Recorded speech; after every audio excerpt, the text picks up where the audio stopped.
Ladies and gentlemen, the President of the United States.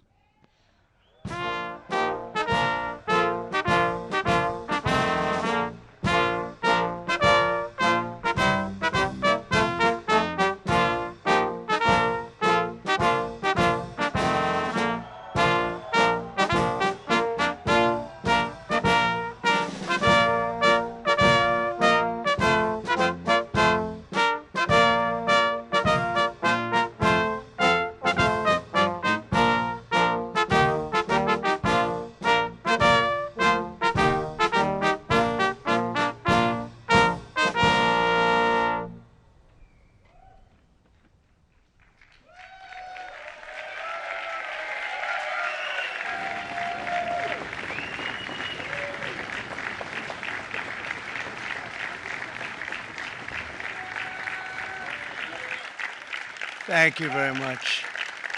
Thank you. Nice crowd. What a good-looking group of people. Well, we have some very, very good news today, and a lot of good things are happening for our country. Please sit down. My fellow Americans, this is Liberation Day, waiting for a long time. April 2nd, 2025 will forever be remembered as the day American industry was reborn, the day America's destiny was reclaimed, and the day that we began to make America wealthy again. We're going to make it wealthy, good and wealthy. For decades, our country has been looted, pillaged, raped, and plundered by nations near and far, both friend and foe alike. American steel workers, auto workers, farmers, and skilled craftsmen, we have a lot of them here with us today. They really suffered gravely. They watched in anguish as foreign leaders have stolen our jobs, foreign cheaters have ransacked our factories, and foreign scavengers have torn apart our once beautiful American dream. We had an American dream that you don't hear so much about. You did 4 years ago, and you are now, but you don't too often, and for many years and decades even, you didn't hear too much about. Our country and its taxpayers have been ripped off for more than 50 years, but it is not going to happen anymore. It's not going to happen. In a few moments, I will sign a historic executive order instituting reciprocal tariffs on countries throughout the world. Reciprocal, that means they do it to us and we do it to them. Very simple. Can't get any simpler than that. This is one of the most important days, in my opinion, in American history. It's our declaration of economic independence. For years, hardworking American citizens were forced to sit on the sidelines as other nations got rich and powerful, much of it at our expense. But now it's our turn to prosper, and in so doing, use trillions and trillions of dollars to reduce our taxes and pay down our national debt, and it'll all happen very quickly. With today's action, we are finally going to be able to make America great again, greater than ever before.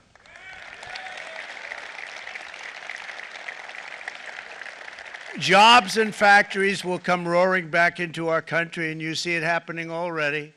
We will supercharge our domestic industrial base. We will pry open foreign markets and break down foreign trade barriers. And ultimately, more production at home will mean stronger competition and lower prices for consumers. This will be indeed the golden age of America. It's coming back. We're going to come back very strongly. We're pleased to be joined on this momentous occasion by Vice President J.D. Vance. J.D., thank you. Thank you. Thank you very much. Where are you, J.D.? No, that wasn't too hard to find. I was looking, you know, he likes to take a low-key attitude, so it'd usually be sitting right in front. He's gaining a lot of confidence, Mike, isn't he? And nearly my entire cabinet is here, as well as Speaker Mike Johnson, who's done an amazing job. And with the great success we had last night in Florida, we have a majority of 7. And 7's like a lot when we had it at 1, right?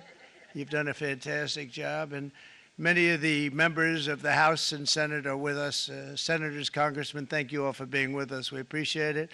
For decades, the United States slashed our trade barriers on other countries, while those nations placed massive tariffs on our products and created outrageous non-monetary barriers to decimate our industries. And in many cases, the non-monetary barriers were worse than the monetary ones. They manipulated their currencies, subsidized their exports, stole our intellectual property, imposed exorbitant VAT taxes to disadvantage our products, adopted unfair rules and technical standards, and created filthy pollution havens. They were absolutely filthy, but they always came to us and they said, we're violating, we should pay for it. It's all detailed in a very big report by the U.S. Trade Representative on Foreign Trade Barriers, and I'll just hold it up for you. It's available, and you don't have to pay too much. As I understand it, you'll pay nothing. It's a lot of work for something, actually, because it's a special book. It's very, frankly, it's very upsetting when you read it, when you see what people have been doing to us for 30 years. This all happened with no response from the United States of America, none whatsoever. But those days are over. Let me offer just a few examples of the vicious attacks our workers have faced for so many years. The United States charges other countries only a 2.4 tariff on motorcycles.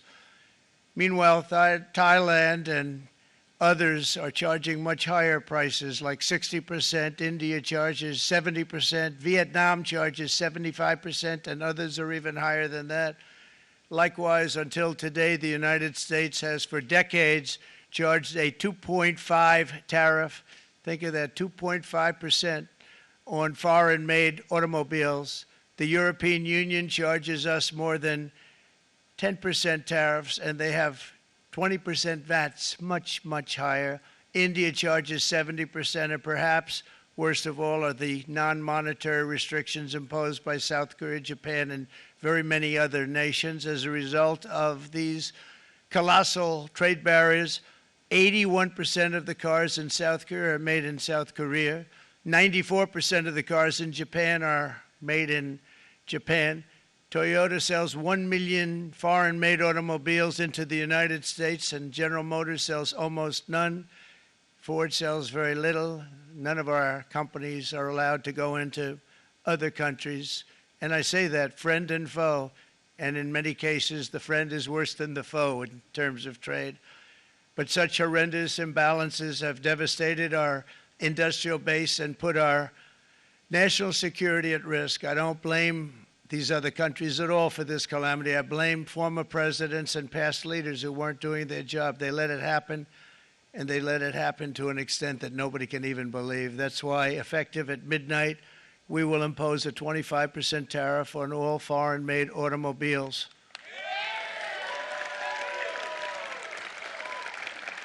Thank you. Brian, I'd like to have you come up here for a second, okay? I just see him sitting. He's been a fan of ours, and he understands this business a lot better than the economists, a lot better than anybody. Brian, say a few words, please, would you? Thank you, Mr. Thank you. President. It's a great honor to have you. Thanks. Thank you, Mr. President. I grew up just north of Detroit, Michigan, in Macomb County, known as the home of the Reagan Democrats. My first vote for president was for Ronald Reagan. I thought that was going to be the best president I ever saw in my lifetime until Donald J. Trump came along. I have watched my entire life, I have watched plant after plant after plant in Detroit and in the metro Detroit area close. There are now plants sitting idle. There are now plants that are underutilized, and Donald Trump's policies are going to bring product back into those underutilized plants. There's going to be new investment. There's going to be new plants built. And the UAW members, and I brought 20 of them with me, they're sitting right over here.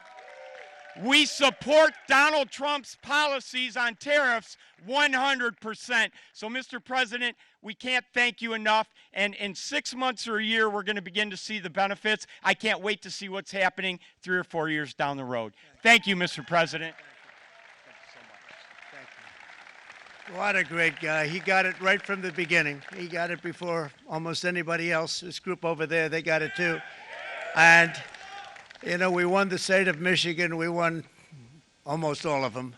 But we won Michigan by a lot, and I want to just thank you all. The auto workers were fantastic. The Teamsters were fantastic. Everyone was pretty good, I will tell you. Thank you very much. I appreciate it. You're going to be very happy very soon. And you probably see what's happening with all of the, not only car companies, but car companies in particular. You see it with all of the ones they're moving, they're announcing day in, day out. You're seeing it. Nobody's ever seen anything like that. With today's actions, we're also standing up for our great farmers and ranchers who are brutalized by nations all over the world. Brutalized. Canada, by the way, imposes a 250 to 300% tariff on many of our dairy products. They do the first can of milk. They do the first little carton of milk at a very low price, but after that it gets bad, and then it gets up to 275, 300%. So when they're figuring what's Canada charging, they say, oh, about 2%, 3%. But take a look at what happens down the road. When you look a little bit, it's not a pretty picture, and we don't like it, and it's not fair. It's not fair to our farmers. It's not fair to our country. And with countries like Canada, you know, we subsidize a lot of countries and keep them going and keep them in business. In the case of Mexico, it's $300 billion a year. In the case of Canada, it's close to $200 billion a year. And I say, why are we doing this? Why are we doing this? I mean, at what point do we say, you got to work for yourselves, and you got to, this is why we have the big deficits. This is why we have that amount of debt that's been placed on our heads over the last number of years, and we're really not taking it anymore. Through non-tariff barriers, the European Union bans imports of most American poultry. You understand? They say, we want to send you our cars, we want to send you everything, but we're not going to take anything that you have. Australia bans, and they're wonderful people and wonderful everything, but they ban American beef, yet we imported $3 billion of Australian beef from them just last year alone. They won't take any of our beef. They don't want it because they don't want it to affect their farmers. And you know what? I don't blame them, but we're doing the same thing right now, starting about midnight tonight, I would say. And China charges American rice farmers an overquota, it's called, a tariff rate of 65%. South Korea charges 50, actually they charge different, from 50% to 513%. And Japan, our friend, charges us 700%. But that's because they don't want us selling rice and other things. Who can blame them, Madam Secretary? Agriculture, great job you did on eggs, by the way. The egg prices came down 50%. You got them down 50% once we got involved. They were going through the sky. The egg prices, they were going through the sky, and you did a fantastic job. Now we have lots of eggs, and they're much cheaper, down about 59% now, and they're going down further. We charge 2.8% for so many things that other countries are charging 200%, 300%, and 400% for. If imposing tariffs and protective barriers made nations poor, then every country on earth would be racing to eliminate these policies, and China would be the first on line. They run a very strong country, but they're not first in line, and the American people are paying a very big price. From 1789 to 1913, we were a tariff-backed nation, and the United States was proportionately the wealthiest it has ever been. So wealthy, in fact, that in the 1880s, they established a commission to decide what they were going to do with the vast sums of money they were collecting. We were collecting so much money so fast, we didn't know what to do with it. Isn't that a nice problem to have? What do you think, Marco? Good problem? Marco would love that problem. But we don't have that problem anymore, but we're not going to have it very much longer, I will tell you. But they collected so much money, they actually formed a commission to determine what they were going to do with the money, who they were going to give it to, and how much. Then in 1913, for reasons unknown to mankind, they established the income tax so that citizens, rather than foreign countries, would start paying the money necessary to run our government. Then in 1929, it all came to a very abrupt end with the Great Depression, and it would have never happened if they had stayed with the tariff policy. It would have been a much different story. They tried to bring back tariffs to save our country, but it was gone. It was gone. It was too late. Nothing could have been done. It took years and years to get out of that depression, far longer than even FDR had that office right over there for a long period of time. The ramp system, that's rather intricate, was built because of him, and every time you walk up, you think of him, and he did a great job in many ways, but it lasted long beyond his terms, as you know. But it's not too late any longer, and we're going to start being smart, and we're going to start being very wealthy again. We're going to be wealthy as a country because they've taken so much of our wealth away from us. We're not going to let that happen. We truly can be very wealthy. We can be so much wealthier than any country. It's not even believable, but we're getting smart. Nearly a century later, in the face of unrelenting economic warfare, the United States can no longer continue with a policy of unilateral economic surrender. We cannot pay the deficits of Canada, Mexico, and so many other countries. We used to do it. We can't do it anymore. We take care of countries all over the world. We pay for their military. We pay for everything they have to pay, and then when you want to cut back a little bit, they get upset that you're not taking care of them any longer. But we have to take care of our people, and we're going to take care of our people first, and I'm sorry to say that.